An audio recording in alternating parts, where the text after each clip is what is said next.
Selamat siang semuanya. Siang. Kita mulai dulu.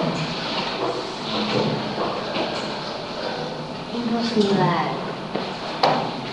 9, salah 11.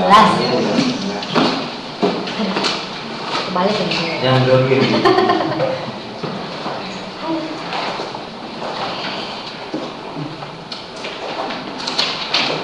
Modul 9 kita belajar komunikasi dan motivasi dalam organisasi.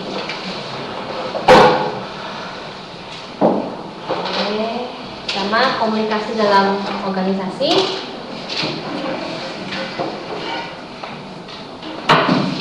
Ada beberapa pendapat dari pakar ekonomi menurut Charles Foley, di mana komunikasi adalah mekanisme yang menyebabkan adanya hubungan antara manusia yang mengembangkan pikiran secara sama-sama dengan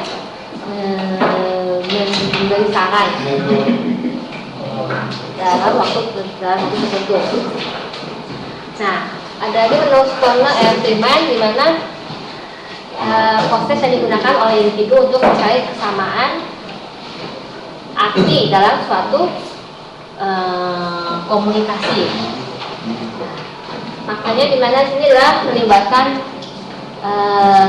orang lalu mempunyai kesamaan arti, yang berarti bahwa individu harus menyetujui ide atau atau komunikasi yang digunakan. Lalu ada lagi simbol yang hanya dapat mewakili atau mendekati ide mereka. Di sini ada proses komunikasi menurut Copeland, Booth, and John. Dimana ada 5 tahap. Pertama, kita mempunyai ide. Kemudian ide tersebut menjadi suatu pesan dan dipergunakan subjek apa yang ingin disampaikan. Lalu pesan tersebut ditransfer melalui sebuah media, lalu dikirimkan kepada penerima. Dianggap sukses apabila penerima memahami pesan tersebut. Nah, kemudian penerima akan memberi umpan balik kepada penerima. Di sini ada unsur komunikasi, yaitu pasti yang pertama adalah manusia sebagai komunikatornya yang memberikan pesan. Lalu pesan yang akan dikomunikasikan, lalu saluran komunikasi, metode komunikasi, lalu ada penerima pesan. Nah, dalam proses pemberi pesan dan penerima pesan pasti ada gangguan juga, ada umpan balik ya, dimana kita memberikan umpan balik atau komentar. Di sini ya komunikasi.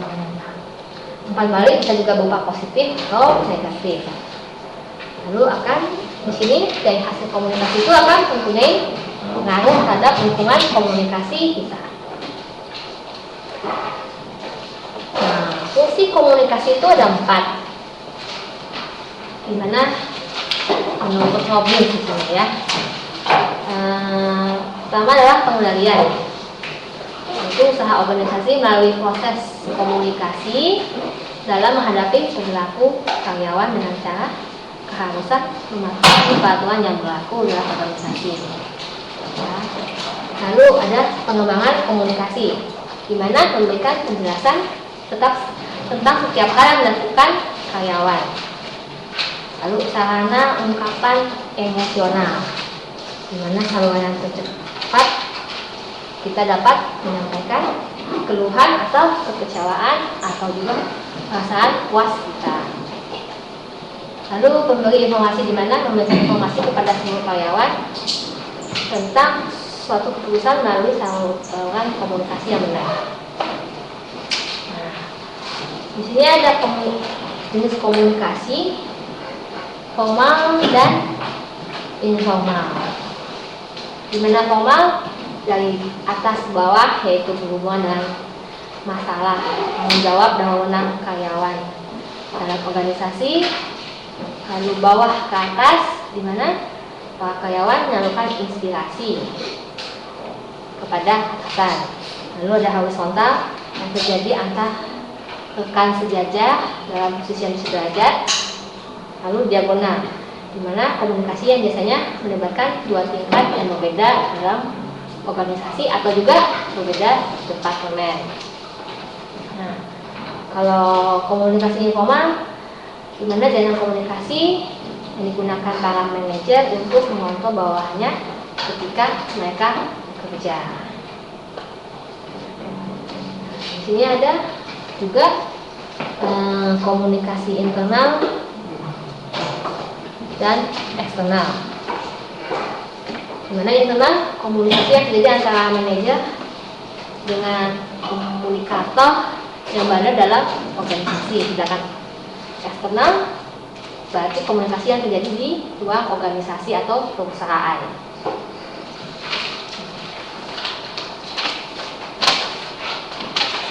Lalu manfaat dari komunikasi yaitu dimana kita bisa mengurangi ketidakpastian kita, yaitu memberikan keluhan atau pendapat kita, sehingga kita dapat mengurangi ketidakpastian kita. Lalu kita juga mendapatkan informasi. Nah, kemudian kita bisa menguatkan keyakinan kita dan juga menggunakan wewenang fungsional, di mana dapat memberikan alasan yang logis mengapa suatu orang dapat mengambil sebuah keputusan. Lalu ada penghalangnya, kendala, di mana kita prospektif. Dimana ini kalau dibaca, dimana atasan kadang-kadang tidak memberitahukan informasi tersebut kepada karyawan karena ia menganggap bahwa informasi tersebut dapat dijadikan bahan bicara para karyawan. Lalu juga ada ketahanan.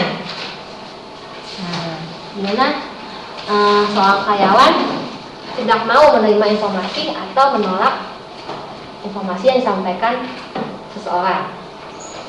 Lalu ada juga cenderung menghakimi, perspektif yang sempit, di mana kita menyampaikan pendapat, tapi pendapatnya mempunyai ide yang tidak luas, tidak apa sebenarnya itu ya, tidak melihat dari sisi yang lain juga, tapi hanya melihat satu sisi saja, hanya pemikiran yang sempit. Lalu ekspektasi yang tidak sesuai, dan juga kadang-kala kurang waktu atau keterbatasan waktu.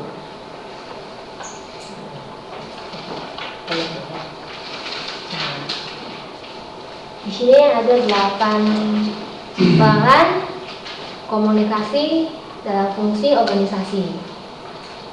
Nah, di sini pertama sebagai perumusan kebijaksanaan. Di sini komunikasi berperan dengan komunikasi berfungsi untuk menyatukan pemahaman suatu pemahaman dari suatu organisasi. Lalu komunikasi dalam pengambil keputusan, pasti dalam pengambil keputusan pasti kita harus saling berkomunikasi. Juga dalam melaksanakan sesuatu, lalu ada organisasian dalam penggerakan, di mana kita melakukan ide kita, penggerakan kita itu maksudnya adalah menyangkut keseluruhan proses dari suatu organisasi, pasti kita akan melakukan komunikasi. Lalu dalam kegiatan organisasi operasional, pengawasan dan juga penilaian, pasti hal ini kita perlu peranan dari suatu komunikasi. Nah, keberhasilan dalam organisasi, keberhasilan komunikasi dalam organisasi bisa kita lihat, kita dapat mencapai suatu tujuan yang kita rencanakan, lalu bisa membuat dan melaksanakan suatu keputusan, dan juga mengembangkan staff, pengukuran hasil, lalu ada proses negosiasi dengan pemasok dan penyedia investasi. Lalu yang terakhir adalah peranan komunikasi dua arah, gimana? Yang paling penting nomor 9 sebenarnya, penerapan komunikasi dua arah, dimana ada kita bisa mendengar, lalu kita terbuka dalam menyampaikan saran, lalu menyamakan pemikiran kita, dan juga kadang-kala kita melakukan komunikasi empat mata. Nah, di samping komunikasi, kita juga perlu motivasi dalam organisasi. Nah, di sini ada beberapa definisi dari 3 pendapat orang. Kalau menurut William J. Stanton, di mana suatu kebutuhan dan stimulasi yang berorientasi kepada tujuan individu untuk mencapai suatu rasa kepuasan. Lalu ada juga keadaan dalam pribadi seorang menjadi pendorong munculnya perilaku untuk keinginan yang dapat memuaskan dirinya. Lalu kalau Gibson, di mana berbagai dorongan yang timbul pada atau di dalam individu untuk mengarahkan perilakunya. Nah, kalau di sini kita langsung ngomong kerja aja ya. Dimana motivasi merupakan unsur yang paling penting dalam suatu dunia kerja. Sebab dapat menyebabkan karyawan bekerja keras dan mencapai hasil suatu yang maksimal. Nah, kalau kita halaman 1931 ya, dimana ini drive, dimana suatu kebutuhan tidak terpuaskan, maka timbul dorongan atau aktivitas individu untuk merespon pasangan dalam tujuan yang ingin diinginkan. Nah, pencapaian tersebut akan mencapai tujuan di mana individu mencapai puas. Lalu di sini ada jenis motivasi.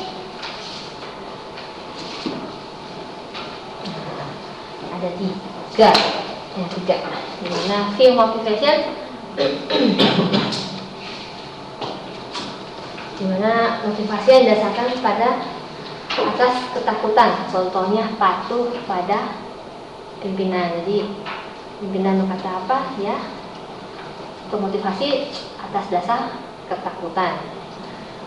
Lalu motivasi ingin, kalau kemudian yang kedua adalah achievement motivation, dimana motivasi ingin mencapai suatu contoh atau seseorang melakukan sesuatu karena ingin berprestasi. Lalu ada juga inner motivation, dimana motivasi didorong oleh kekuatan diri kita sendiri karena ada misi dan tujuan hidupnya.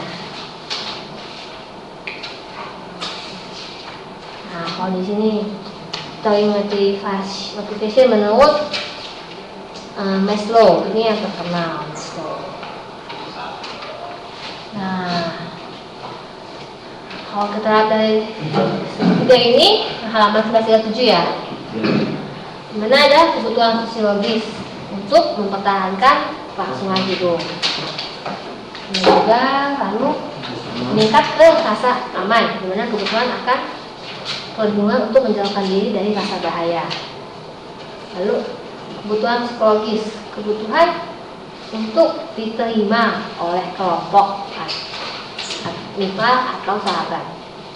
Lalu kita juga pasti ada kebutuhan harus dihargai ya, karena kebutuhan harga diri dihargai, dihormati dan diakui oleh orang lain. Lalu ada aktualisasi diri, di mana kebutuhan untuk memaksimalkan menggunakan keterampilan dan potensi yang dimiliki individu melalui pendapat, pemberian kritik, dan penilaian.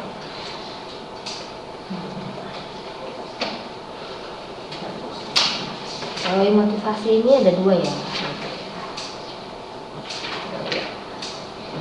Ini ada XY. Oh, ada berapa biji ya? 1, 2, 3, 4. Oh, banyak ya.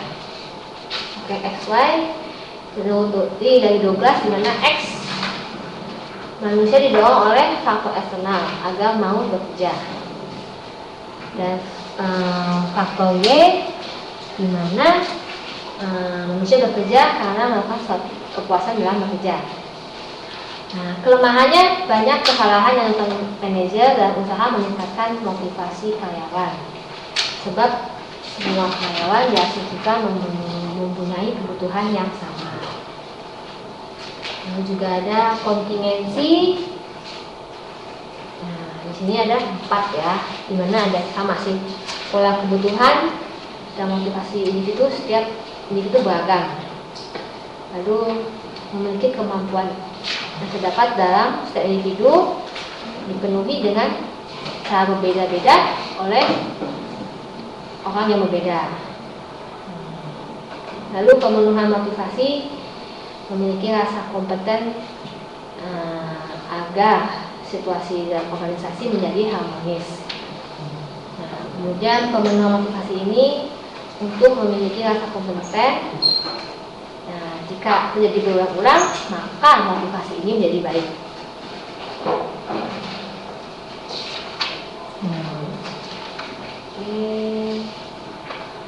Lalu ada juga motivasi untuk kebutuhan. Menurut David, di mana motivasi dibutuhkan untuk mencapai prestasi.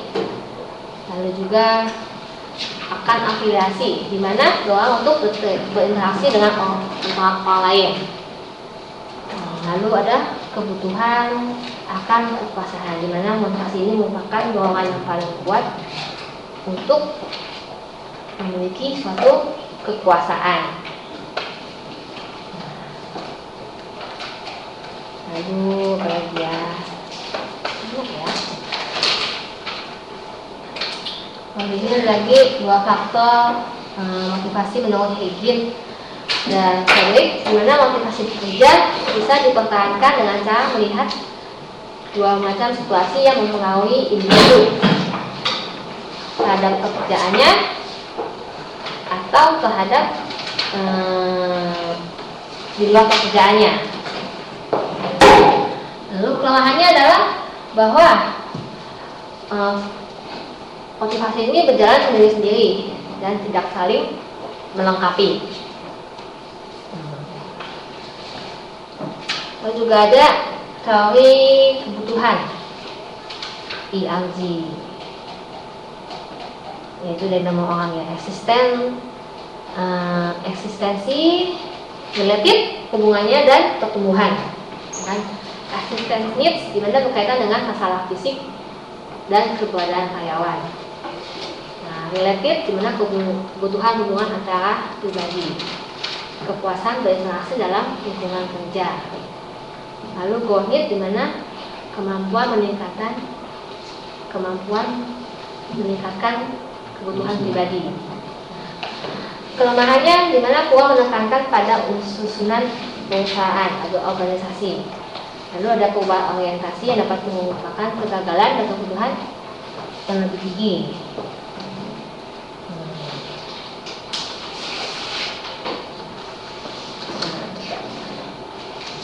Kita lihat dulu.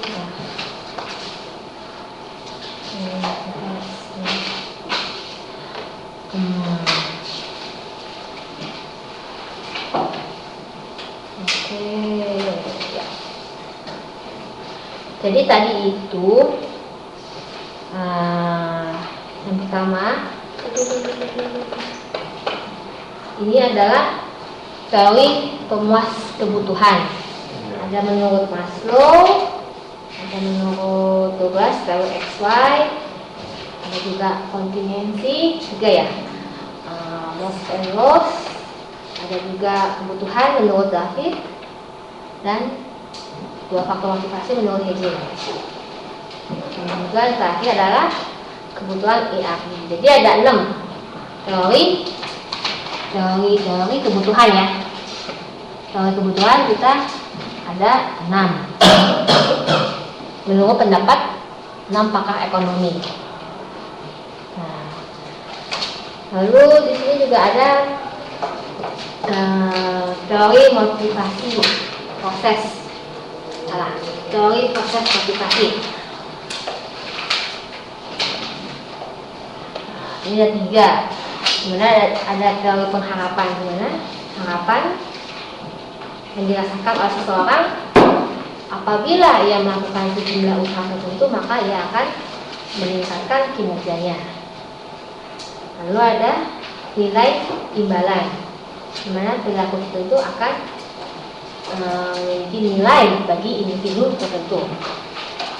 Lalu instrumentari, dimana persepsi individu bahwa hasil pertama berhubungan dengan hasil selanjutnya, dimana kita berhasil pada proses pertama, kita akan berhasil untuk proses yang selanjutnya. Lalu ada teori keadilan atau kesetaraan, di mana asumsi bahwa setiap individu ingin diperlakukan secara adil, dan mereka cenderung membandingkan kontribusi imbalan yang mereka terima dengan kontribusi dan imbalan yang diterima oleh orang lain. Dia ingin bahwa imbalan yang diterima oleh orang A dengan orang B sebaiknya diperlakukan secara adil atau setara. Lalu teori pengukuhan, mana menjelaskan bahwa jika keinginan perilaku setara dengan imbalan, maka seseorang akan termotivasi untuk mengulanginya kembali. Jadi kalau kita dalam perjalanan dari imbalan, maka kita termotivasi kembali untuk melakukan hal tersebut.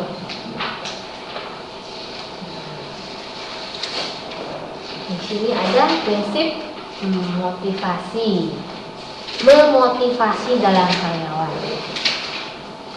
Nah, ini mana kita partisipasi ya. Lalu juga ada komunikasi.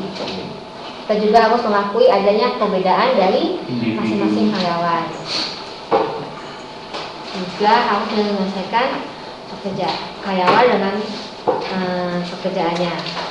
Lalu mengakui andil bawahan, di mana pimpinan perlu mengakui adanya karyawan mempunyai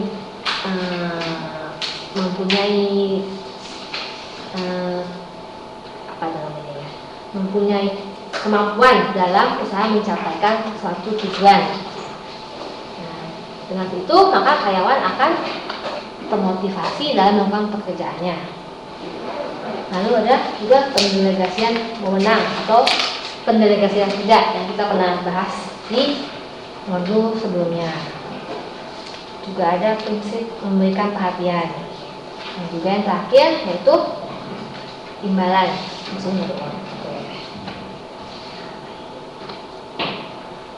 Syarat seorang manajer untuk menjadi motivator yang baik. Sebelum kita motivator orang lain, kita juga harus memotivasi kepada diri sendiri. Lalu ada kecerdasan emosi, empati, lalu memberikan harapan terbaik pada bawahan yang dipimpin. Nah, juga harus mengetahui hal-hal strategis yang dibutuhkan oleh karyawan bawahannya. Lalu mendukung seseorang untuk melakukan apa yang diinginkan. Jangan ragu untuk memberikan pujian atas suatu prestasi. Lalu ciptakan kerjasama, usahakan agar motivasi kita tetap tinggi. Itu yang paling penting. Tapi kita juga dalam motivasi bekerja jangan mengharapkan kita akan selalu menerima imbalan. Tapi imbalan itu tidak hanya uang, tapi juga penilaian kinerja kita untuk kedepannya. Nah, faktor yang mempengaruhi motivasi. Nah, dimana kita memahami apa kebutuhan karyawan dalam bentuk yang tadi Maslow itu ya, segitiga itu, yang halaman 1137. Nah, lalu mengidentifikasi tentang apa yang mereka butuhkan dan juga apa yang mereka inginkan. Nah, juga pengakuan, pujian dan promosi, dan kesempatan untuk mencapai suatu prestasi yang lebih tinggi agar membuat karyawan menjadi lebih motivasi dalam bekerja. Lalu pemanfaatan imbalan jasa uang sebagai kesejahteraan hidup bawahan. Mungkin pemanfaatan imbalan jasa uang mungkin bisa juga motivasi eksternal. Mungkin bonus tahunan kali ya. Benar nggak sih? Iya. Bukan kita di uang di bawah tangan berarti ya, tapi seperti bonus. Oh sih? Pesangon juga sama ya. Pesangon keluar. Kok keluar? Jangan. Kalau nggak pensiun dini. Wah. Pesangon pensiun ini kan gede ya. Jadi itu tadi komunikasi dan motivasi ya dalam suatu organisasi. Yang terakhir kita masuk ke good governance. Ini agak susah sih, saya juga bingung namanya. Tidak ada bingung paling itu. Oke. Good governance, bahasa Indonesianya adalah tata kelola yang baik.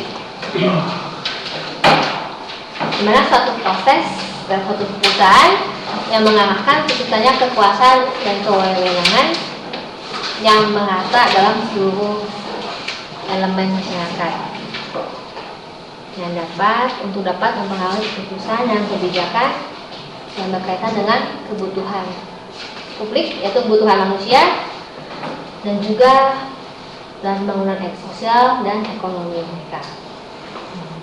Di sini ada 4 asas good governance, yaitu apa ini? Transparansi. Gimana ya? Transparansi, ada juga pertanggungjawaban, kewajaran, dan kesinambungan. Nah, kalau untuk ini nanti saya bahas belakangan. Kasih contoh aja ya.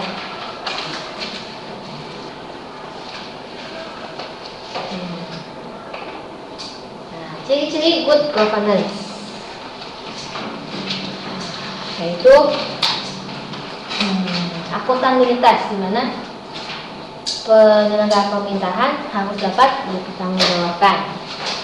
Transparansi, di mana penyelenggara pemerintahan diletakkan pada mekanisme yang jelas dan diinformasikan kepada semua pihak.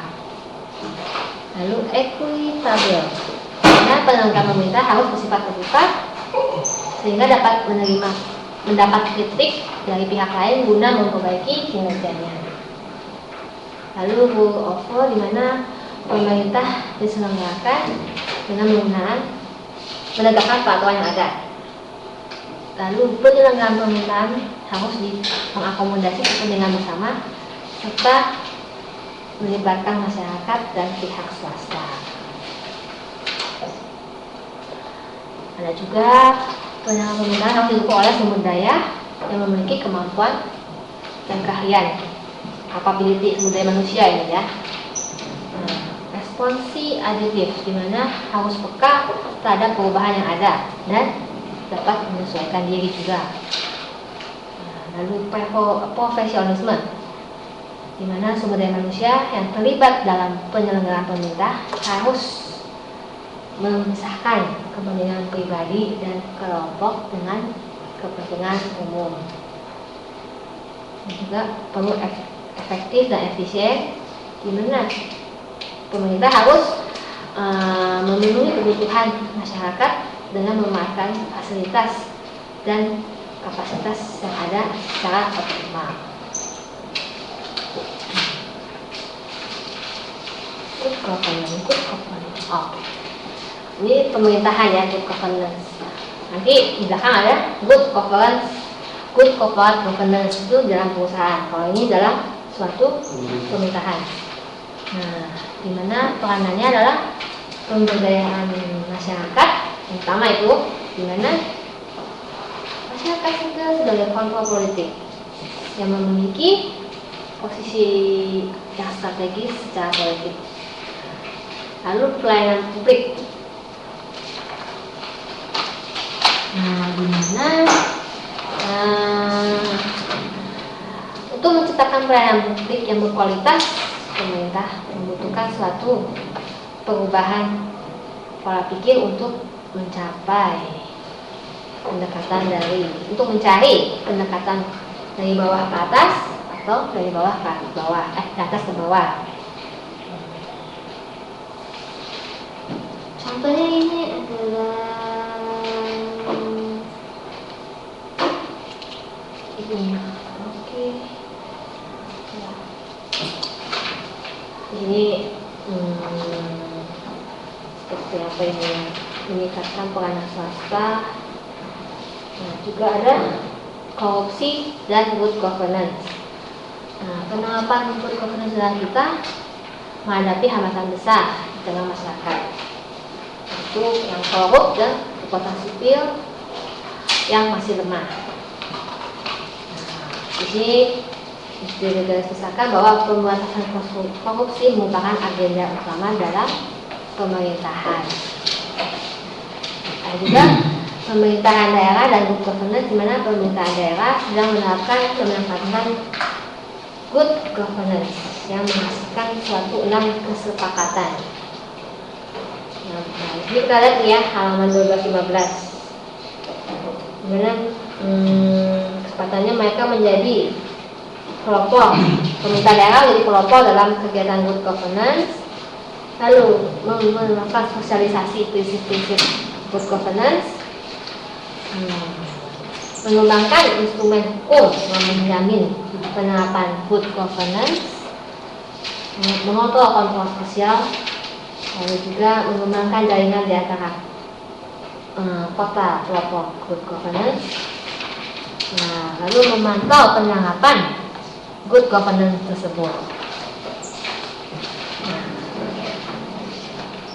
di samping dari good governance dalam suatu pemerintahan, perusahaan juga harus melakukan good corporate governance.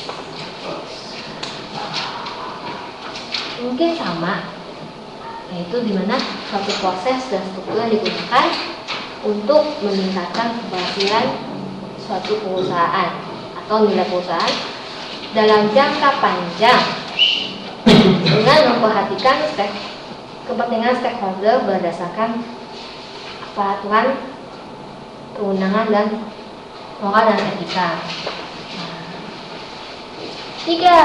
Tiga poin yang penting dalam GCG.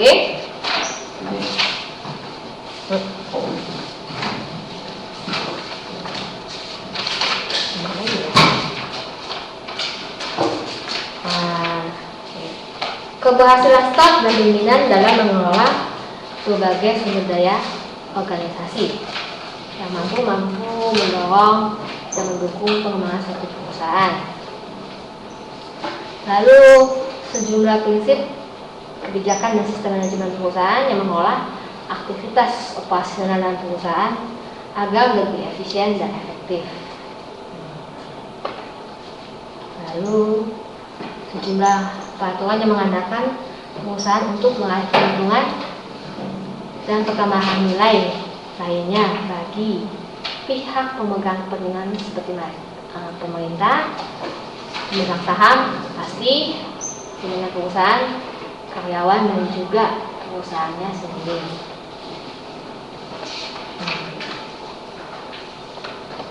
Tujuan dari penerapan GCG ini ada 6, prinsip 7 ya. Sebentar. Oke, belum sampai ke sini. Dimana memaksimalkan aktivitas suatu perusahaan untuk mencapai visi, misi, tujuan dan sasaran perusahaan. Yang pertama pasti ya. Lalu mengoptimalkan nilai perusahaan dalam jangka waktu yang panjang. Lalu memaksimalkan pengelolaan perusahaan secara profesional.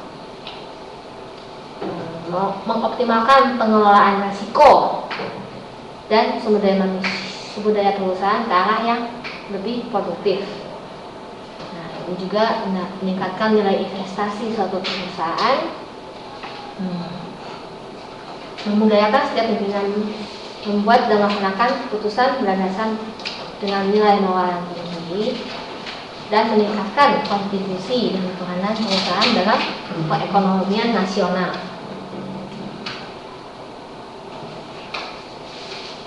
Oke. Nah, sama kayak tadi yang pemerintahan juga sama. Prinsip GCG ada transparansi, pengungkapan, kemandirian, tanggung jawab, dan kewajaran. Kalau kita lihat apa ini?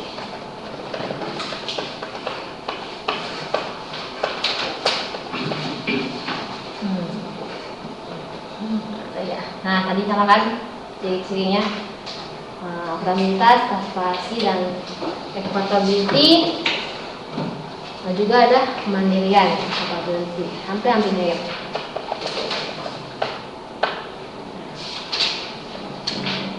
Nah, elemen-elemennya di sini fokus kepada puncak pimpinan suatu organisasi yang bertanggung jawab untuk mengendalikan serta mengawasi suatu perusahaan. Nah, juga ada hukum dan peraturan di mana setiap organisasi membutuhkan hukum dan peraturan untuk melindungi untuk melakukan pengelolaan sumber daya manusia menjadi optimal. Lalu pengelolaan sumber daya manusia dengan kaidah 3P yaitu efisien, efektif, ekonomis, dan produktif. Juga elemen GCG tadi TPK. Ini tadi ya, transparansi, accountability, tarif ya, responsibility, independent, dan fairness. Kalau mau gampang ingat yaitu tarif. Jadi ada E3P dan tarif. Dan juga elemen GCG untuk mencapai suatu tujuan perusahaan. Nah, dan juga pengendalian strategi di mana berkaitan dengan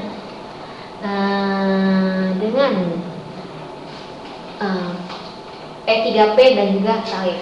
Kita harus mengelola sumber daya manusia, tapi juga kita harus mengendalikannya secara transparansi, accountability, responsibility, independent, dan fair. Pendekatan dari ruang lingkup GCG.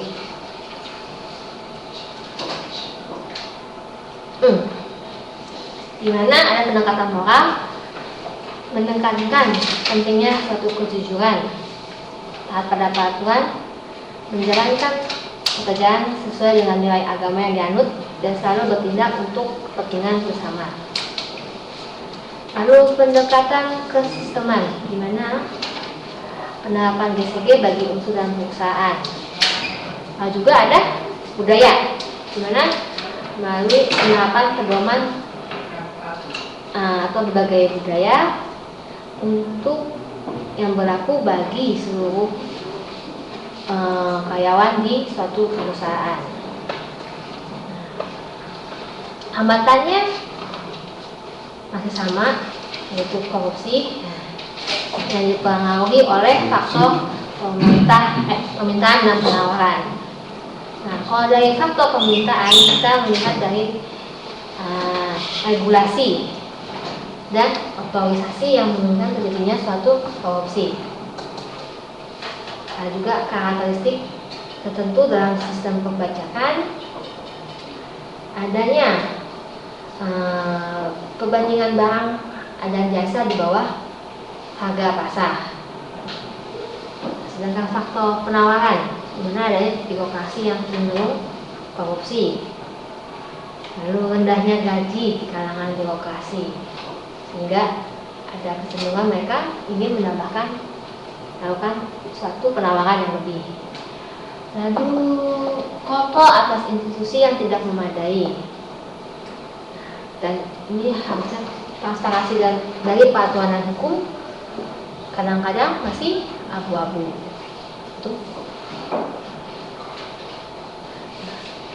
Akibat apabila kita mengabaikan GCG, timbulnya ketidakpercayaan pada para pemegang saham. Lalu semakin merosotnya ketidakpercayaan karyawan, sehingga mengalami penurunan motivasi dalam bekerja, lalu meningkatkan ketidakpercayaan publik, semakin mundurnya kepercayaan kreditor atau mitra kerja. Dan juga kita menemukan keraguan pemerintah, ada saksi administrasi bagi perusahaan yang sudah go public, ada sanksi pidana, ada gugatan perdata, dan tidak ada investor yang akan menanam modal. Nanti saya ada contohnya nih, saya kasih lihat. Kalau di sini abu-abu. Nah, lalu tindak lanjut implementasi GCG yaitu mereview, merevisi, dan menyempurnakan berbagai peraturan sesuai dengan prinsip GCG dan pembahasan kepada semua anggota organisasi. Lalu setiap peraturan dan kebijakan yang dibuat harus mencantumkan mencantumkan sanksi terhadap pelanggaran yang dilakukan setiap anggota. Nah, ini contohnya ini ada juga perusahaan yang Indonesia dinilai mata internasional masih buruk dalam penerapan GCG. GCG Indonesia paling buruk dibandingkan dengan negara ASEAN, masih kurang bagus. Menang GCG Award, oke.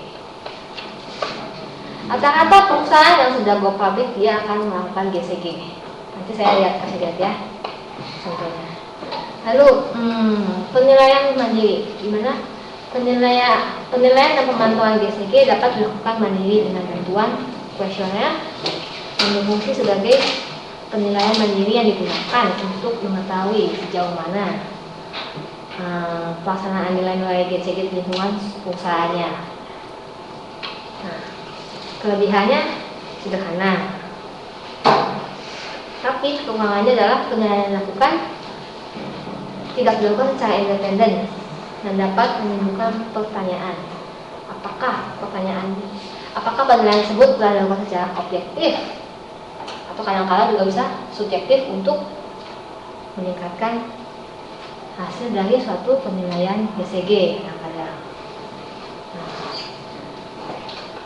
Untuk melaksanakan pelaksanaan GCG, maka diperlukan sebuah lembaga yang berfungsi monitor, menilai, dan mengevaluasi good corporate governance. Contohnya adalah kalau dalam suatu perusahaan pasti ada namanya audit yang dibentuk oleh Dewan Komisaris, di mana dia bertugas untuk melaporkan pelaksanaan tugasnya kepada Dewan Komisaris. Lalu Badan Pemantauan dan Evaluasi Penerapan GCG yang dibentuk oleh direksi dengan suatu surat keputusan sendiri. Dia akan membuat suatu badan yang dibentuk oleh seorang direksi, dan direksi itu akan mengeluarkan surat keputusan di mana badan tersebut akan melakukan pemantauan dan evaluasi penerapan GCG. Nah, lalu juga ada pengawasan atas kebenaran penilaian ke dalam bentuk laporan korporat, nanti ada contohnya. Lalu analisis untuk evaluasi guna menyempurnakan proses hasil dan dampaknya. Oke, kita masuk ke contoh. Nah, saya ambil ini namanya perusahaan. Ini perusahaan saya kerja, nama Sandra Asri ya. Nah, di sini dia melakukan, di dalam setiap annual report pasti dia ada GCG.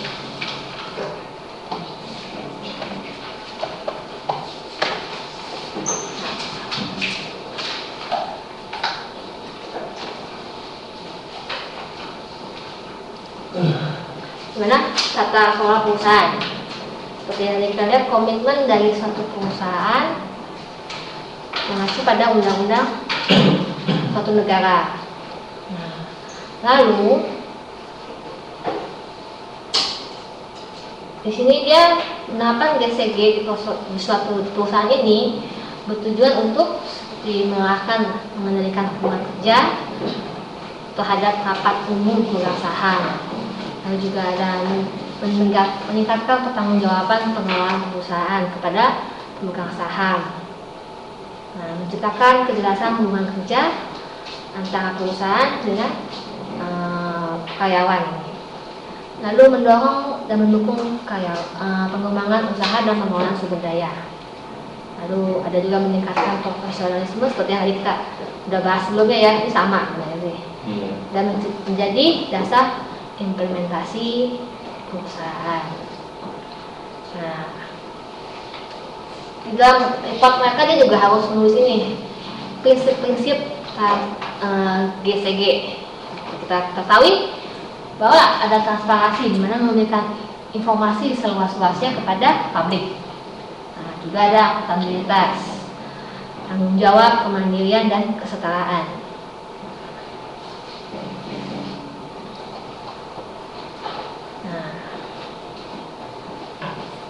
Lalu ada juga apa lagi ya? Di sini mereka jelaskan masing-masing bahwa GCG itu ada ada dewan komisaris dan sebagainya. Nah, coba kecil dulu. Nah, juga ada di sini juga ada komite audit.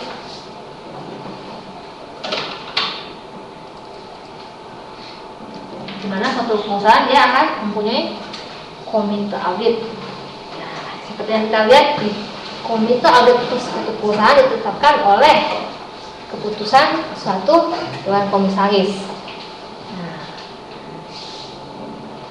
Nah, ini juga ada lagi tanggung jawabnya ada ya, bagaimana dia akan meninjau kembali laporan keuangan, meninjau kembali suatu kegiatan operasional, dan semuanya akan dilakukan kepada suatu dewan komisaris.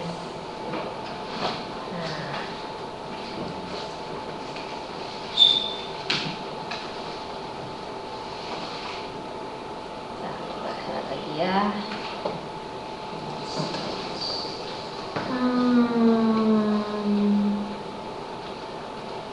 Ini juga sudah. Ada internal audit juga ya, di sini pasti ada internal audit. Lalu di suatu perusahaan itu juga ada, kita harus dalam satu perusahaan kita dalam GCG ini ada kita resikonya.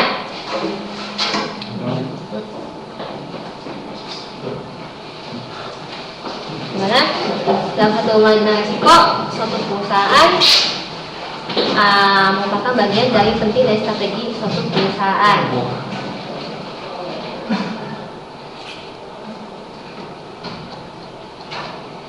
Lagi ya, kan biasanya kita baca. Juga ada kan kayak tadi ada perkara hukum, ada masalah apa lagi tadi ya? Tadi apa itu? Coba ada lagi ya.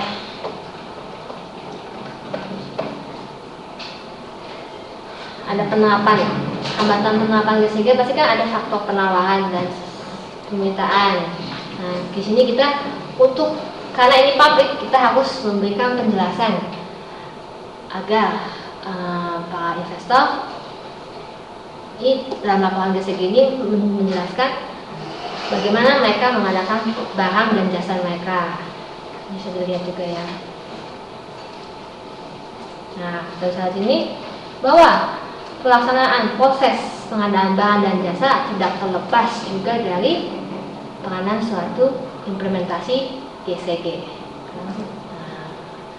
Nah, karena implementasi GSG dapat pada proses pengadaan barang dan jasa bertujuan untuk meningkatkan suatu transparansi dan kesempatan yang sama kepada semua pihak.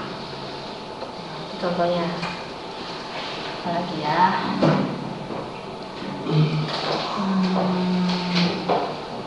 Di sini juga ada etika suatu perusahaan nih.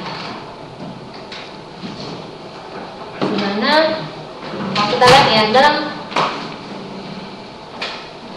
penerapan GSG, perusahaan mengedepankan prinsip transparansi seperti tadi, akuntabilitas, tanggung jawab, kemandiran dan kewajaran untuk meningkatkan kinerja citra perusahaan. Sampai saat ini dia menjelaskan bahwa perusahaan ini masih dalam tahap pengembangan suatu etika bisnis.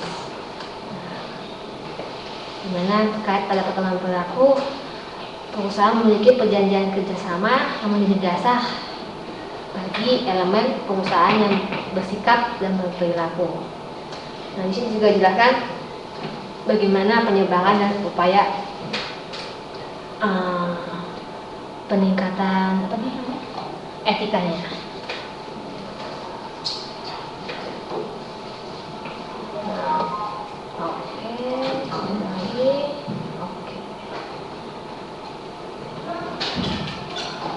Paling ini contohnya, kalau kalian akses perusahaan yang sudah terbuka, TBK pasti ada laporan GSG.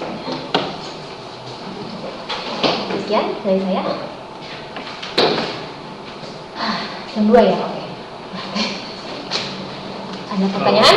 TBK itu terbuka untuk umum. Laporan keuangannya dia akan terbuka untuk umum. Transparansinya lebih jelas. Iya. Dari sini saya juga bisa lihat dari sini juga ada laporan keuangannya ya, kalau salah ya. Organisasinya bagaimana? Karena kan ini berpengaruh dengan investor untuk menanamkan modelnya. Jadi dia harus tahu. Kalau LPD itu Apa? LPD itu nya LPD biasanya di luar negeri ya? iya, luar negeri. Itu TBK juga.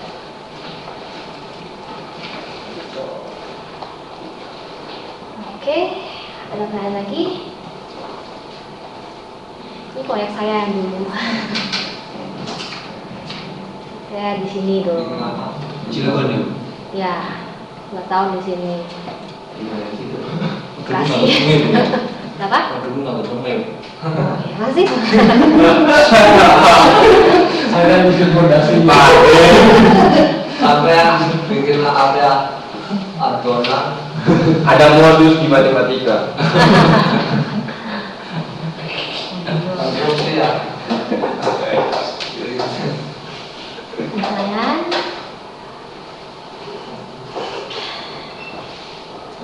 Ini plannya, ya lumayan lah, cukup gede lah. Oke, pertanyaan? Ditunggu aja di perusahaannya Bu. Terus saya mau nggak yang pertanyaan cepat namanya? Pasti Masih Pak Hosi, saya nggak bingung kan, kamu suplai oli bekas ke apa namanya WGI ya? Nah, terus saya lihat di webnya ya, saya sih berdasarkan teori ya. Mana ya perizinannya ya? Udah agak lama. Setahu saya dia udah punya perizinan untuk untuk menggunakan oli bekas. Dia punya, kalau misalnya harusnya itu kan kamu diinspeksi oleh aparat kepolisian ya. Ya. Kalau kalau kita tahu bahwa aparat kepolisian akan mencari suatu celah, walaupun dia sudah tahu kadang-kadang. Kalau saya lihat di sini dia sudah punya perizinan loh, perizinan untuk menggunakan oli bekas loh. Dan dia oknum gitu. Masalahnya mas polisi yang punya izinnya. Nah, nggak tahu, saya harus lihat perizinannya lagi karena dalam perizinan dia juga akan menulis dia akan melakukan supply, menarik oli bekas dalam lingkup berapa radius kilometer kan kita tidak tahu, saya belum tahu sih isinya. Mungkin biasalah aparat kepolisian juga akan mencari suatu celah. Iya. Bagi yang tidak tahu seperti, mungkin loh itu pendapat saya ya, tapi saya nggak tahu juga sih. Kalau saya lihat sih seperti itu. Jadi saya kemarin browsing dulu ada. Mas saya nggak tahu isi ini kan banyak izin resminya nih ya. Saya nggak tahu izin resminya ini bagaimana.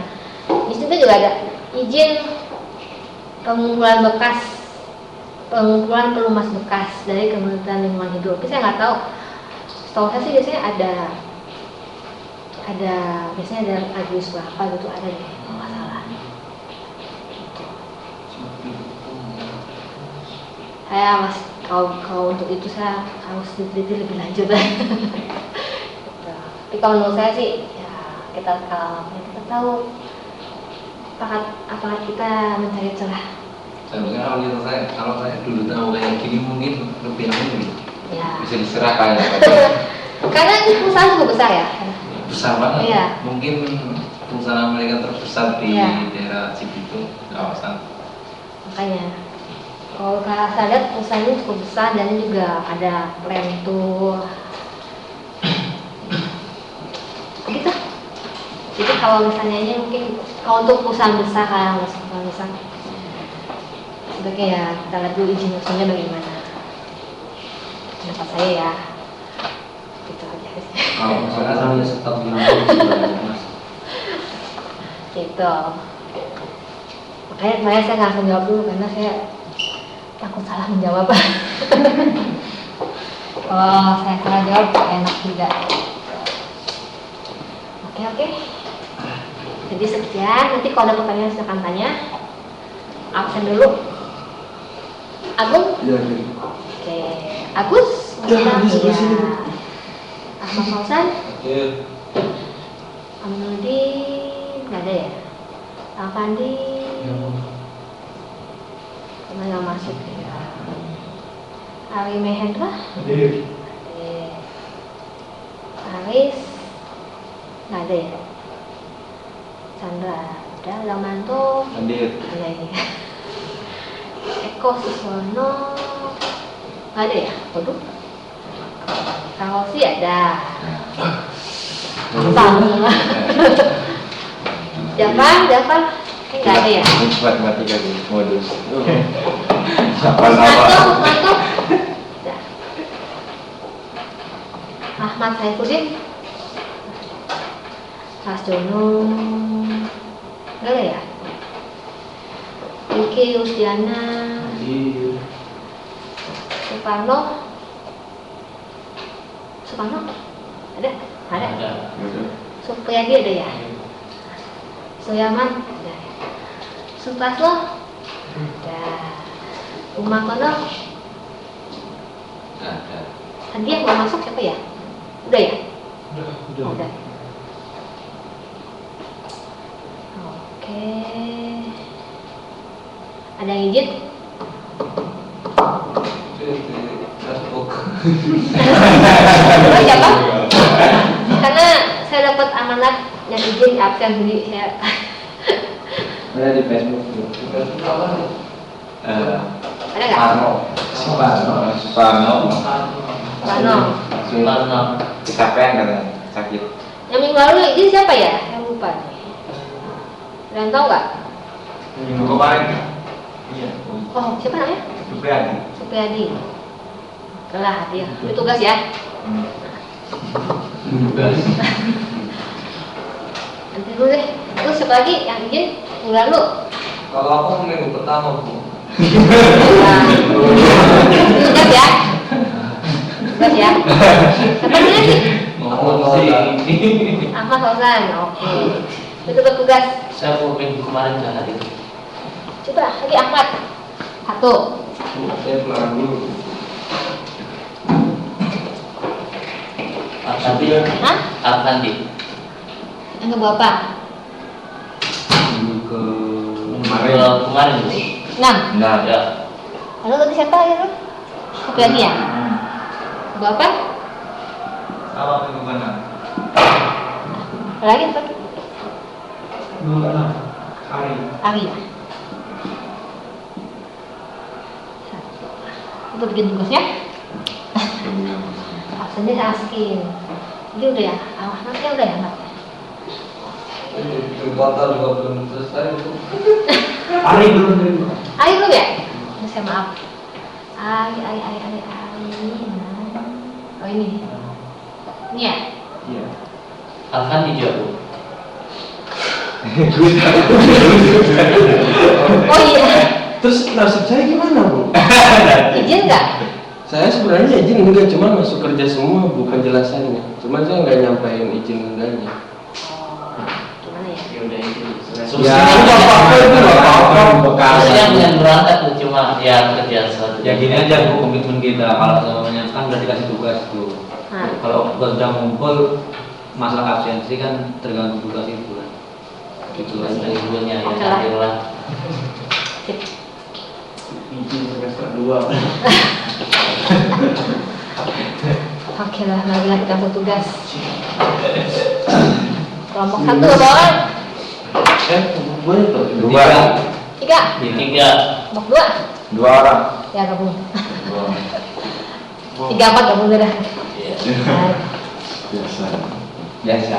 3-4 maju terus ya. Banyak. Berapa ya? Yang 4, kelompok 4 ada berapa? Kelompok 1, 2. Kelompok 4 ada 5 orang. Kelompok 3. 3 orang. Ya, 3 orang. Ya, berarti pertanyaan satu aja deh, nggak apa-apa. Pertanyaannya 2 lagi. Kelompok 1, 2.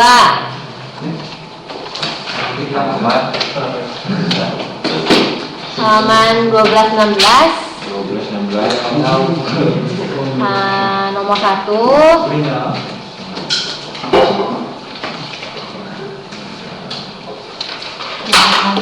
Nomor 1.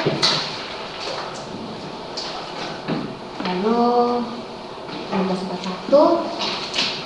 Nomor 2.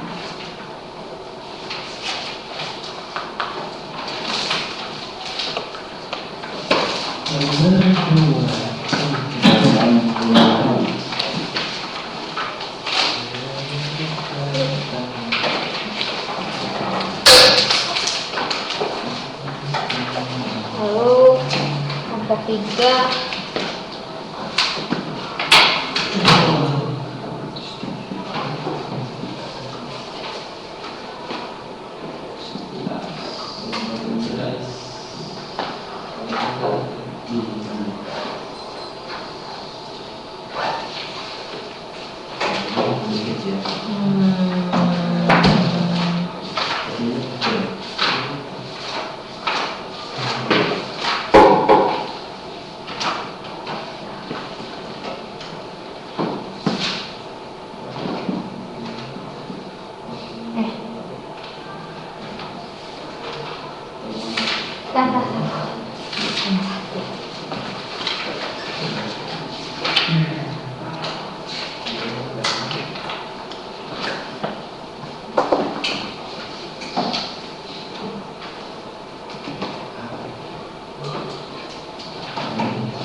Oke, sudah ini saja.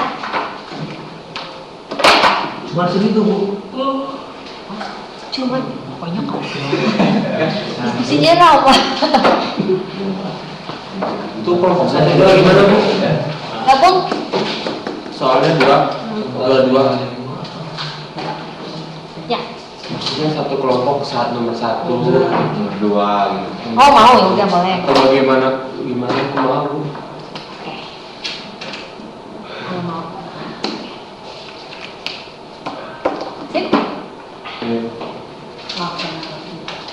Ya saya lulus.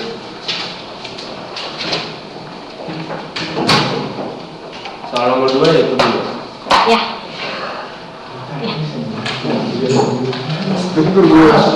Proses. Saya nggak pernah. Iya.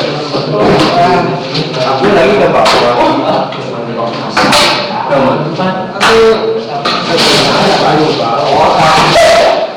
Oh iya udah deh. Ini kemarin tanggung jawab orang. Tanggung jawab. Tanggung jawab aku.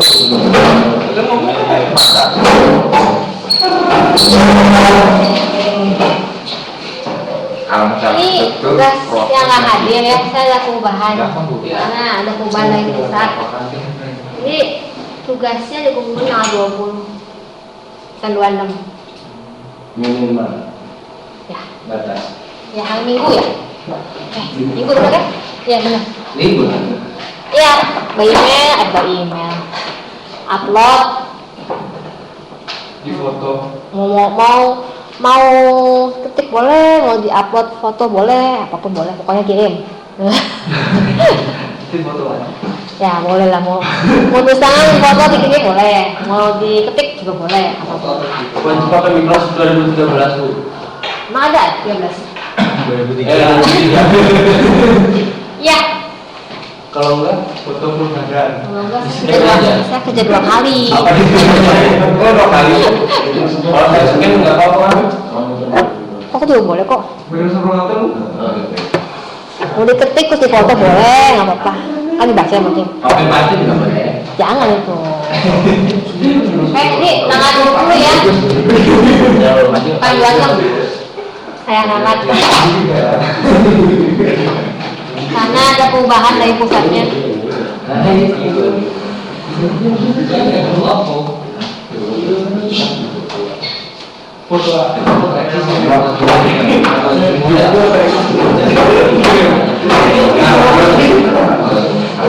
Ini ada yang mau dapat semua orang-orang.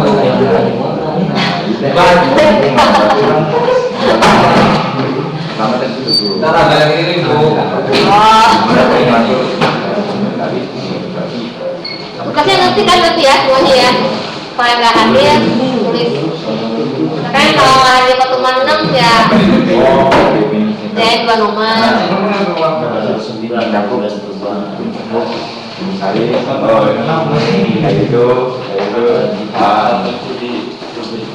Ya halaman 2 halaman cukup. Mau panjang-panjang. Nanti ya paham ya.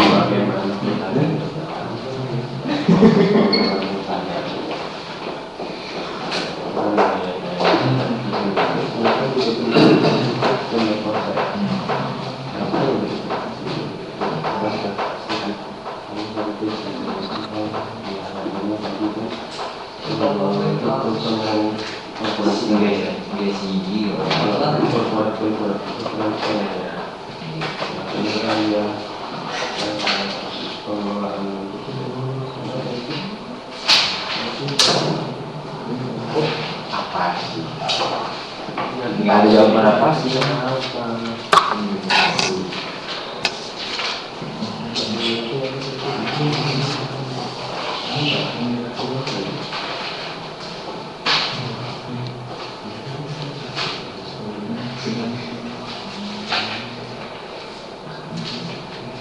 Ini pasti sih.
Apa? Tiket masuk ya? Suruh saya pakai panjang kok.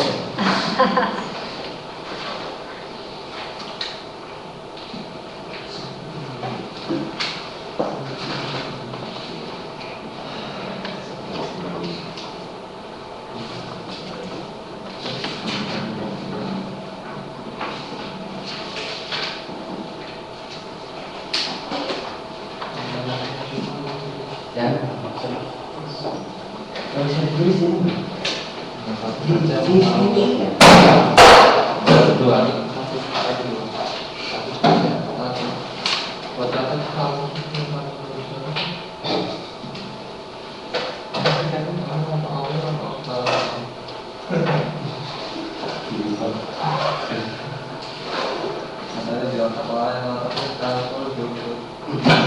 Ya.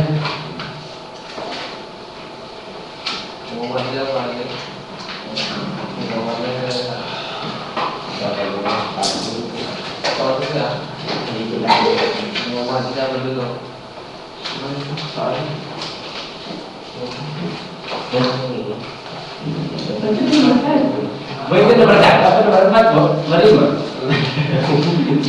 Nomor 5, nomor 4, nomor 5. 5. Satu tuh. Nah, itu ada yang Namanya 1155. Soalnya nomor 1. Yang berapa? Iya. Ini kelompok 3 mana nih? Ini. 2 ah. Oh.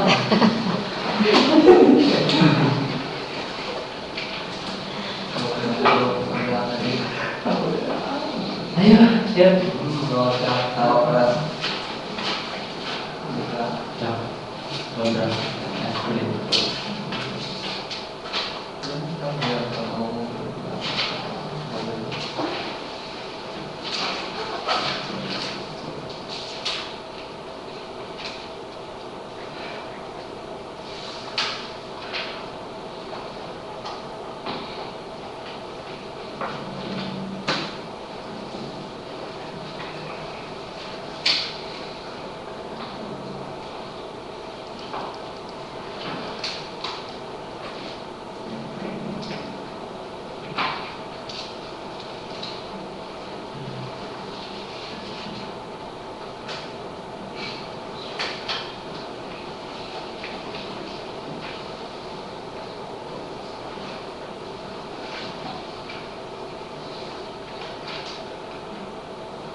Bingung ngomongnya.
Oh ini tidak ada. Iya.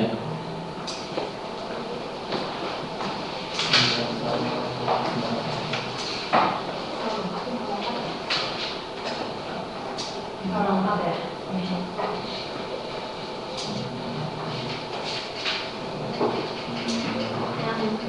Yang nggak perlu itu yang nggak masuk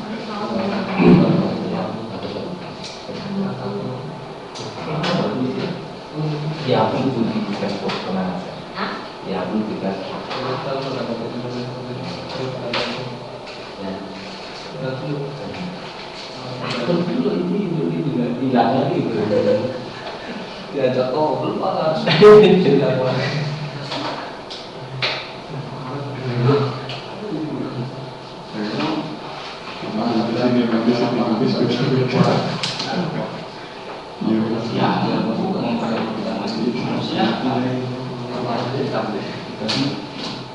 Ayo, saya apa sih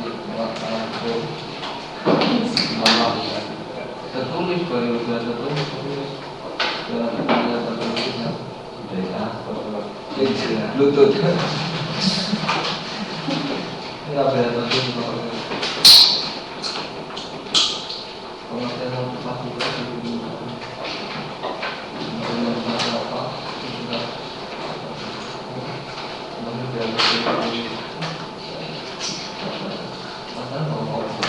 Barang bermata. itu bawa kopi Matanya dipanggil. semua Komunikasi Iya. Ya, soal motivasi. Nggak motivasi itu mantan kita ini. Salah ya?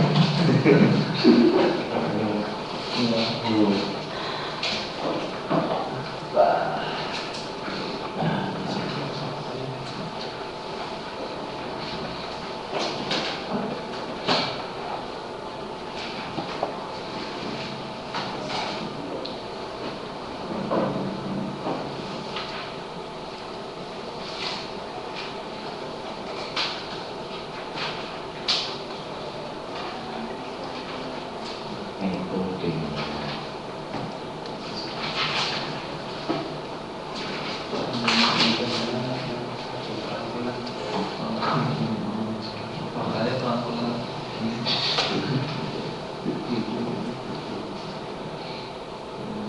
Ini kalau dalam perusahaan itu maksudnya jadi lingkungan staff. Kalau begitu terus. Ayo kita bersiap dengan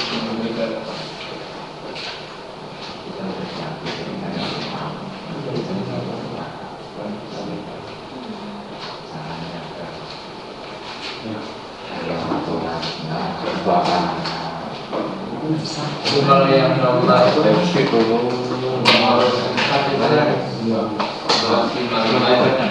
Ini yang menyangkut masa depan setelah dia kerja di situ atau masa depan utama kerja dari oke iya berarti yang itu udah lima ya suami kita itu Masa depan. jadi masa depan selama dia kerja di pabrik tersebut apa mengubah setelah Bagi masa kini motivasinya apa untuk berkaitan dengan masa depannya? nah masa depannya itu setelah selesai dari pabrik apa selain pabrik itu Di pabrik itu perusahaan. Masih. Intinya nggak untuk dilepaskan kan? Iya kan? Dia bakal Ya kawannya lebih. gua lebih kenal kan? Intinya itu karyawan itu biar bertahan terus. Terus sampai Masuk ke motivasi apa? masuk lagi panjang juga. Coba dulu kan lu.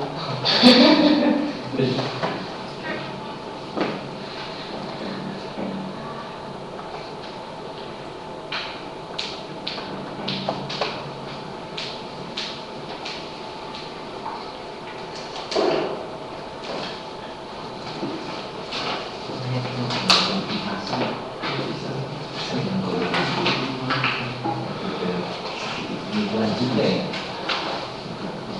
Kalau dapat dari kenyataannya. Definisi pertama definisi struktur. Itu dijelaskan sama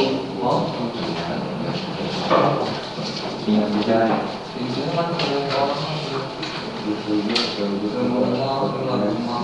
gitu buat bisa gini.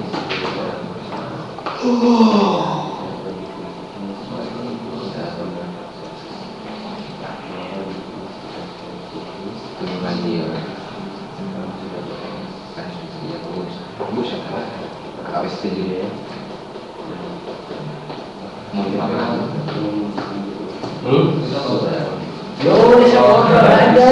Ayo. Bisa ya, belum.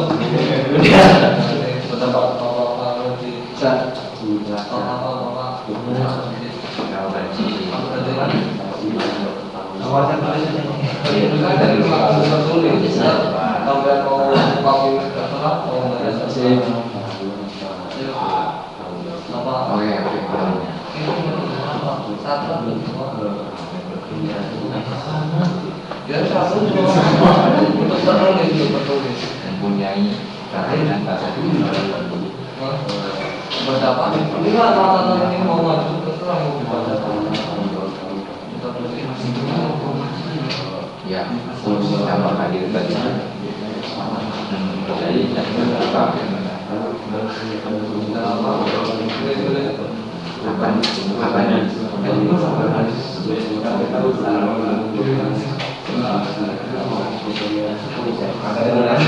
dulu itu prosedur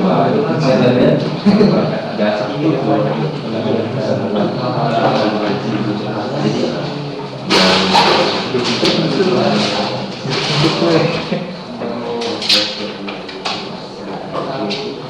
jadi suatu GC itu merupakan proses. Kenapa proses? Harus karena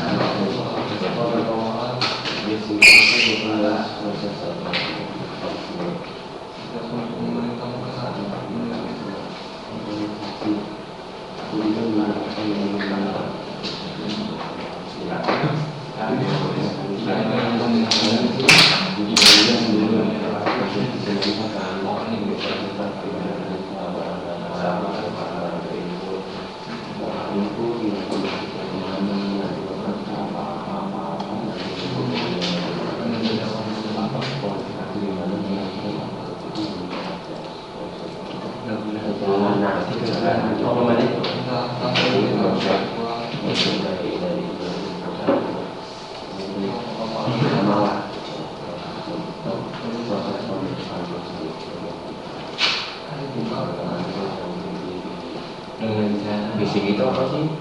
Menjelaskan bahwa ini bisik itu apa sih? Itu menurut kamu ada orang lihat itu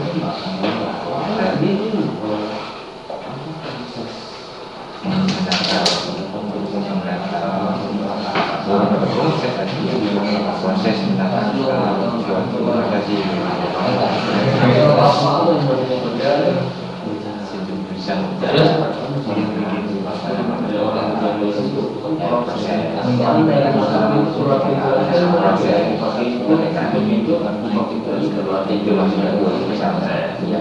apapun sistem Tahu jawabannya sudah jelas. Tahu sih. Nah,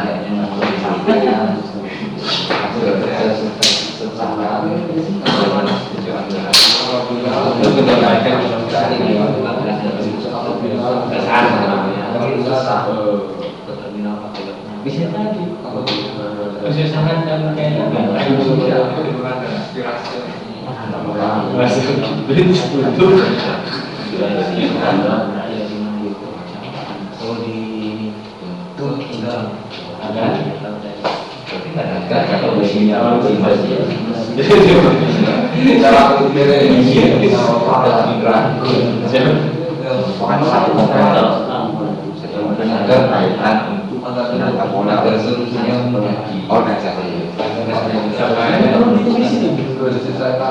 ya sudah selesai. Ayo, bingung lu. Ada mikirnya sama. Kayak kamu jadi guru. Kalau saya tahu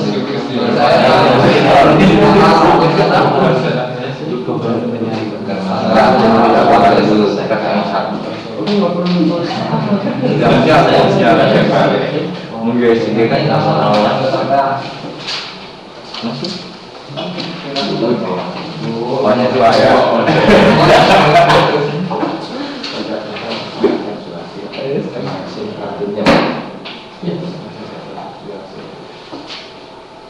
Ini pertama harus tulis sama langsung ini belum ya.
Pembahasan yang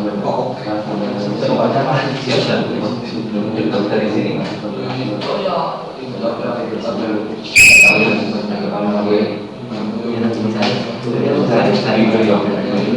kurang tahu yang bisa gini kan.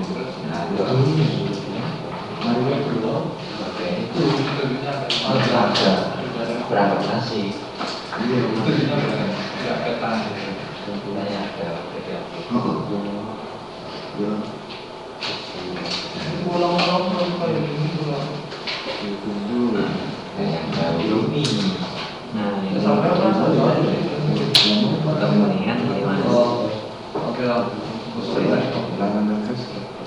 Udah jadi kena ini coba sampai nggak tadi ya soalnya pemerintah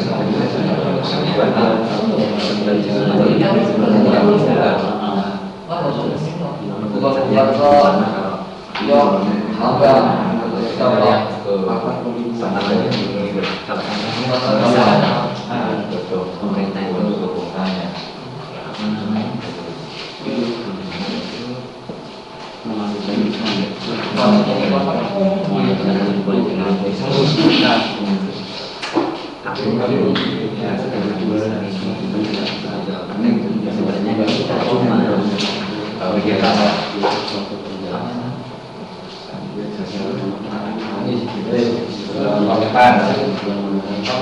apabila mengaksara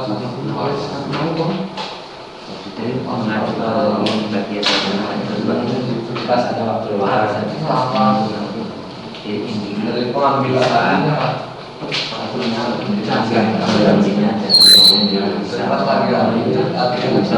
ada tanggung jawab sebenarnya waktu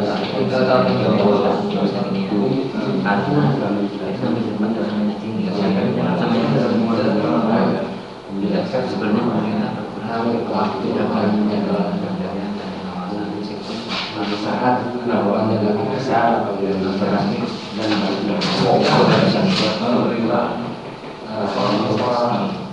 jangan biar tidak aman semuanya dengan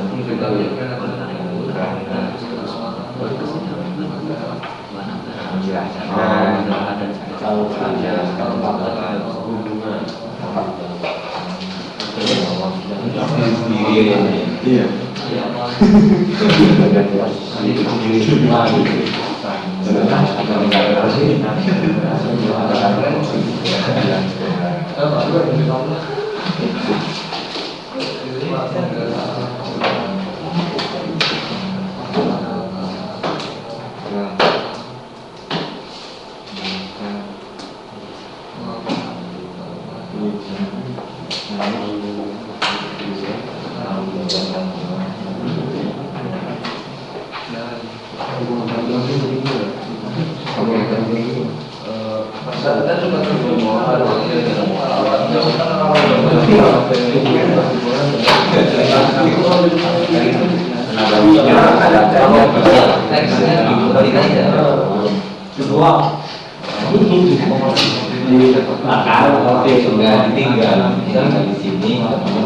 Sudah ditinggal di sini, tapi nggak bisa. Nggak bisa nggak panas, kami juga.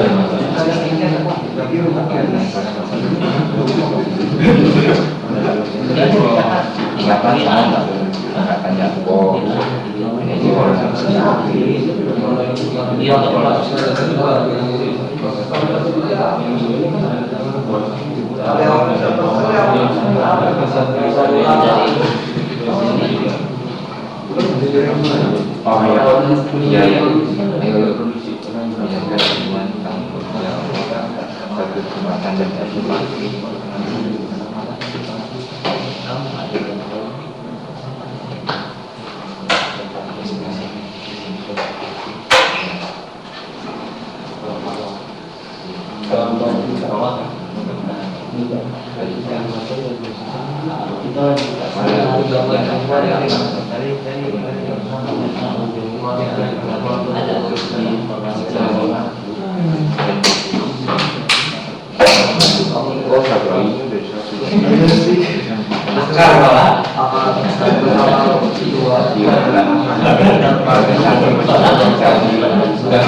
Ada udah?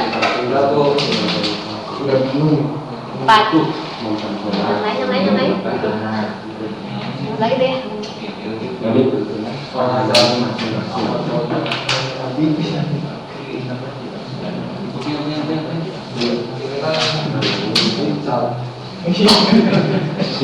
Bisa aja. Oke.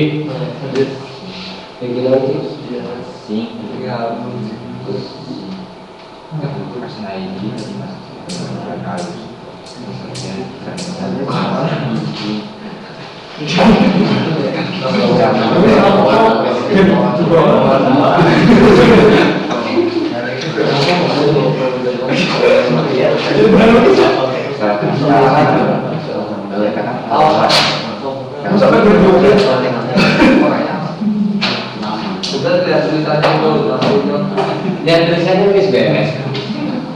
Dia itu nggak mau belajar. Dia nggak mau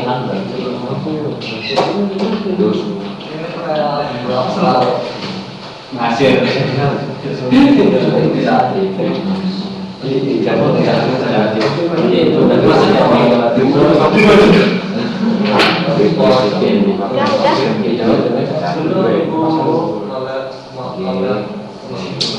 Lagi lawan yang banyak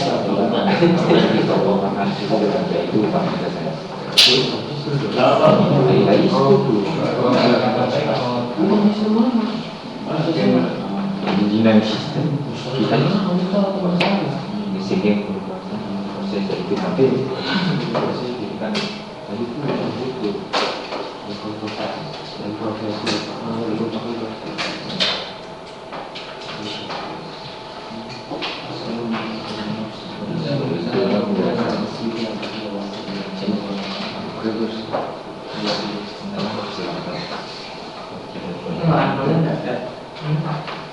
yang tadi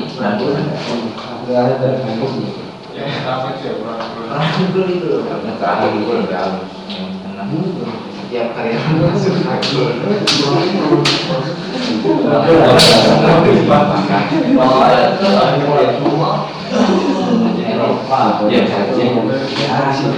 jadi dia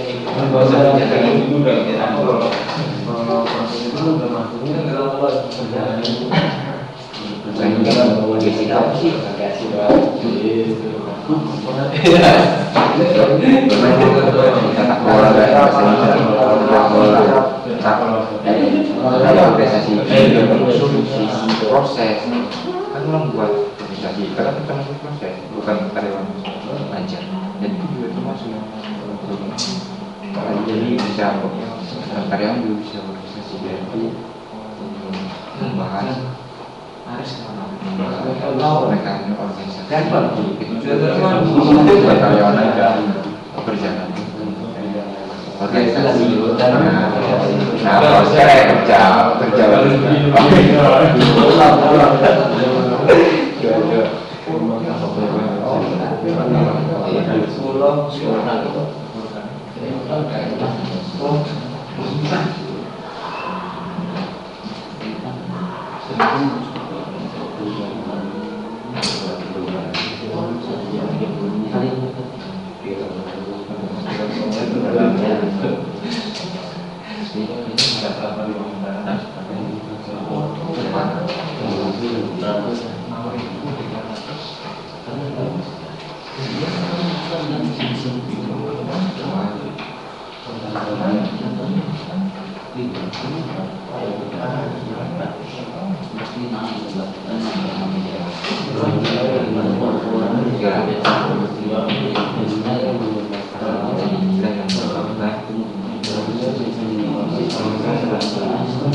Ya udah 3. Satu. Tinggal nyalin bentar lagi. 2 menit. hubungan visi dan uji proses oh di sini enggak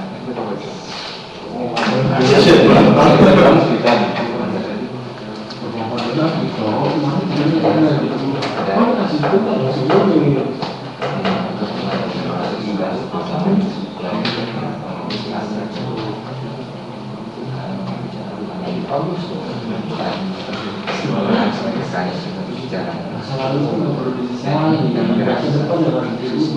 tahu seperti ini tahu nggak kita baca buku bagi pengalaman namanya nggak benar ini benar orang bahasanya nggak ngerti kan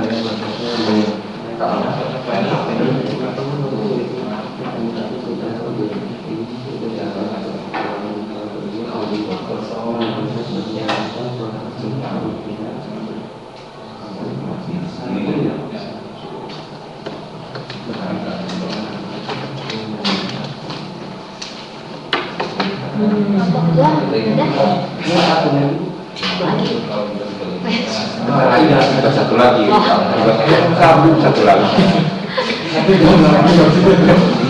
bentar lagi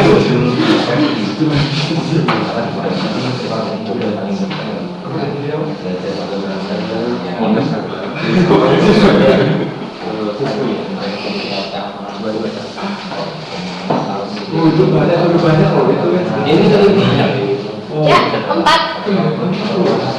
Siapa aja boleh.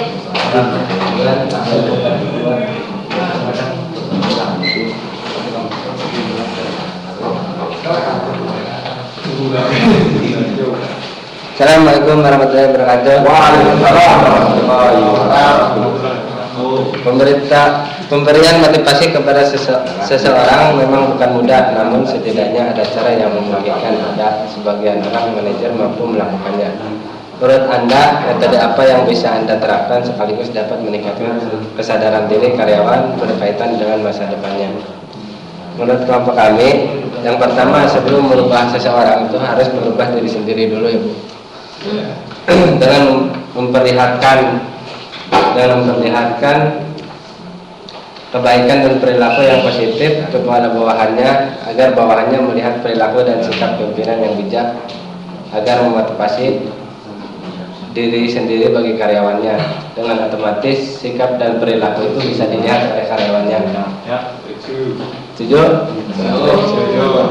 Selain itu juga melakukan pendekatan dengan cara menjadikan karyawan sebagai bagian dari teman atau sebagai anggota yang bisa diajak ngobrol dan menanyakan apakah keluhan yang mereka rasakan pada saat bekerja. Merangkul pendekatan halus kepada bawahan karena setiap dan karakter karyawan berbeda. Dengan cara memberikan kesempatan kepada bawahan untuk menyampaikan keluh kesah karyawan kepada atasan agar masalah cepat terselesaikan. Pendekatan secara persuasif, pendekatan langsung secara individu dan kelompok dengan cara bergaul. Dengan cara melihatkan diri kepada karyawan tentang perilaku dan kepribadian manajer kepada karyawan seperti disiplin, ramah,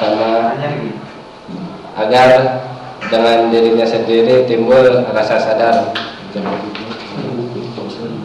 Manajer pada saat memberikan saran dan nasihat tahu keadaan karyawan saat keadaan yang tenang, hati karyawan dan tenang, agar bisa mengambil hati karyawan tersebut. Sudah Bu? Sikat.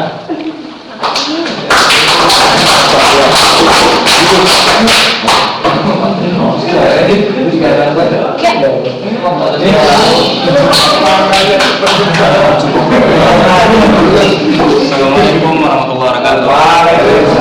Langsung aja untuk menghemat waktu.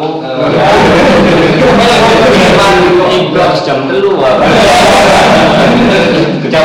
Untuk mengatasi hambatan dalam komunikasi, kita harus belajar mengenai teorinya, kemudian mempraktekannya. Apa gitu?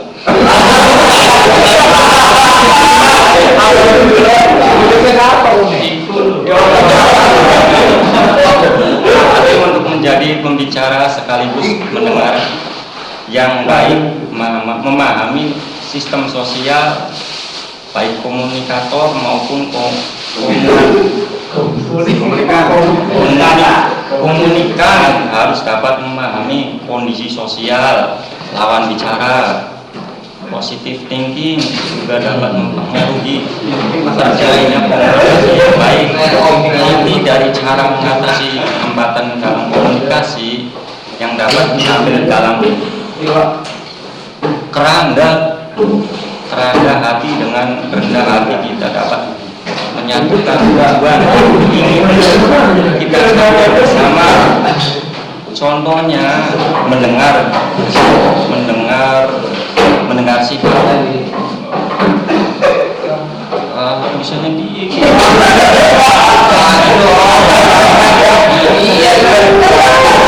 terbuka menyatakan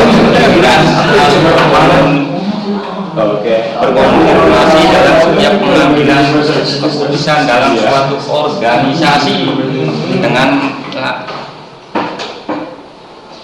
melakukan hal tersebut, komunikasi akan berjalan dengan baik tanpa ada hambatan jalan tol gitu. Hambatan yang signifikan. Oke.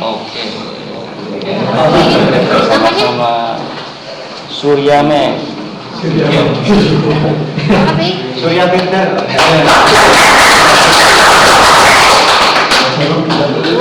Ya udah.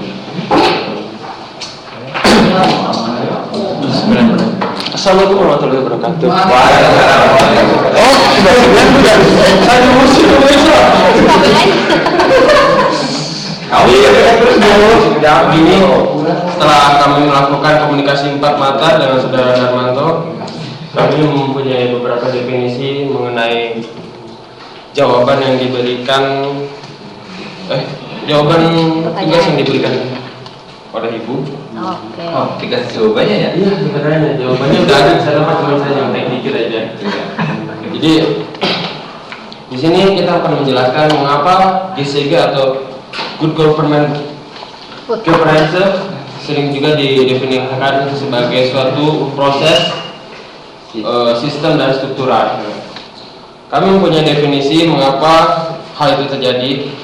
Yang pertama, Good Governance GCG definisikan sebagai struktur, sistem, dan proses. Yang dimaksud dengan struktur yaitu menjelaskan hubungan, tanggung jawab suatu tingkatan dan posisi organisasi untuk memperjelas peranannya masing-masing secara transparan. Jadi dalam suatu organisasi atau suatu perusahaan tentu tidak akan berjalan dengan baik tanpa adanya penetapan posisi tanggung jawabnya. Jadi tidak mungkin seorang pimpinan melakukan kerjaan bawahannya, atau misalnya pimpinan perusahaan yang punya pelantai, kan itu nggak wajar. Ya, nggak mungkin planning service ngasih tanda tangan buat stakeholder juga nggak mungkin kan. Jadi dalam artian untuk memperjelas tanggung jawabnya. Dan GCG juga merupakan proses. Mengapa begitu? Yaitu membahas mekanisme perjalanan organisasi dan interaksi aktual antara bagian, dan inilah yang menyebabkan hubungan antara proses dan struktural saling berkaitan. Jadi sebenarnya udah jelas ya Bu, yang namanya proses itu udah pasti dari hal pertama sampai ke akhir itu merupakan suatu proses. Kita buka pintu sampai buka tutup pintu lagi itu kan suatu proses. GCG juga merupakan sistem, yaitu menjelaskan suatu aturan dalam tata kelola organisasi yang wajib dilaksanakan guna mencapai tujuan dengan peraturan yang telah dibuat oleh stakeholder dan pimpinan teratas.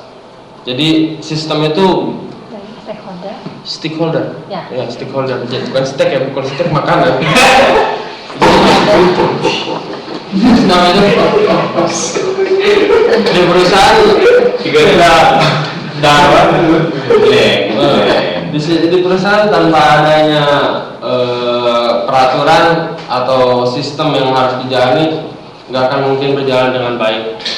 Misalnya tanpa adanya peraturan yang mengharuskan karyawannya datang jam 9, nggak mungkin dong karyawannya datang jam 2 tanpa adanya Jam karya. seperti itulah. Jadi ya segitu aja dari kami. Mohon maaf atas kekurangannya. Terima kasih dan assalamualaikum. Waalaikumsalam. Nama. Keren. Ya. Habis bintang kan? Iya, ada apa gitu? Nomor satu. Nomor satu. Ini enggak.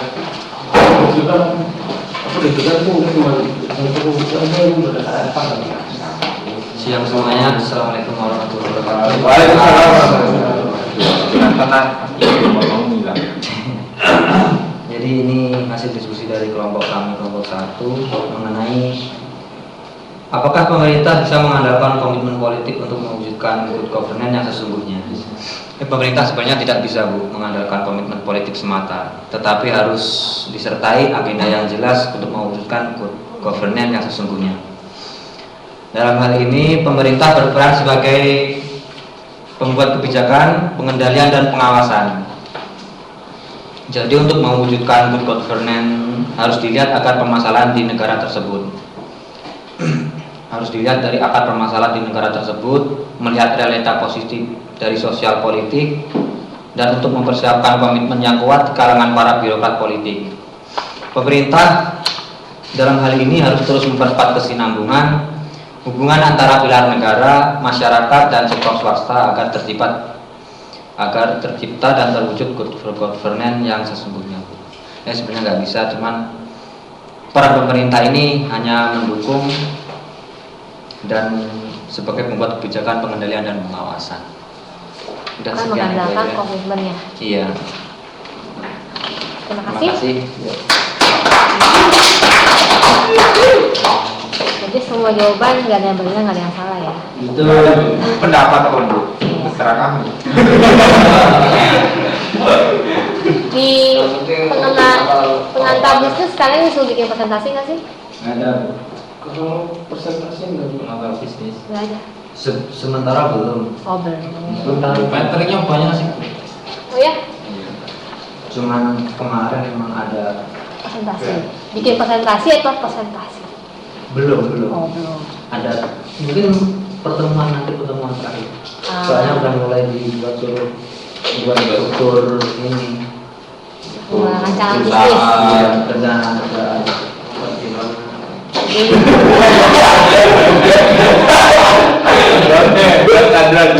Kalau itu kan cuma hanya presentasi. Iya. Jadi kalau saya nggak tahu sih.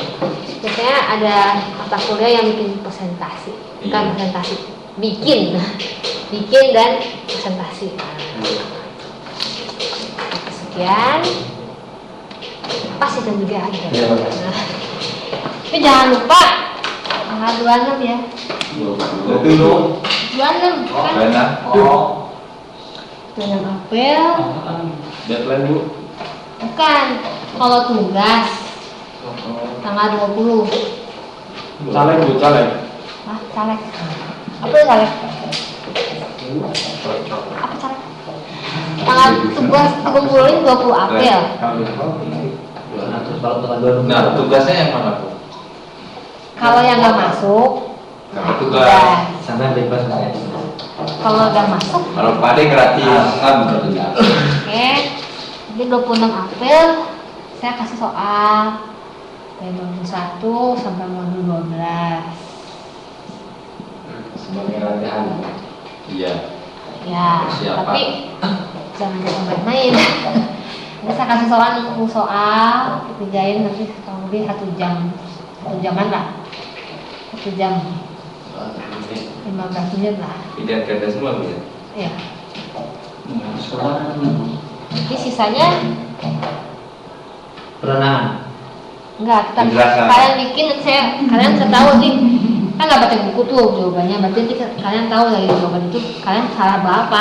Jadi ya kira-kira ya gitu lah. Koreksi lah. Nah, sambil dibahas. Siap. Tapi yang dari ini soal yang ini Yang formatif ini gitu. tes formatif ya. Iya, iya. Ada yang baca belum? Ada yang baca kan? Belum pada satu nomor. Ada yang baca kan? Nah, nanti tanggal 26 dibaca tanggal 26 nih. Materinya itu. Kalau itu kan tanggal ujian apa ujiannya? Ujian manajemen tanggal apa? 4, semua mah 4 atau gimana? Yang 4 sama 11. 11-nya apa? Belum tahu. Belum tahu Dia jawabannya belum tahu. Oh belum tahu. Iya. Oh. Cuma tahu intinya aja. Alasannya ada. Udah berarti ya buat persiapan ujian. Nanti dibahas sekaligus. Tapi ya kalian sih kalau ngerjain salahnya banyak ya kalian ya pasti. Dibantu kamu. Itu dibantu gitu ya. Ya jadi feeling kalian berarti kalian belum belajar. Kebanyakan lembur berarti. Jadi saya kasih soal bikin dari saya sendiri saya kasih. Sudah siap soalnya tenang aja. Ya. Ini tugas tanggal 20 April jam 24.00. Nah, udah gimana? Oke. Yang satu juga boleh. Jangan, bilang 24.00 WKS.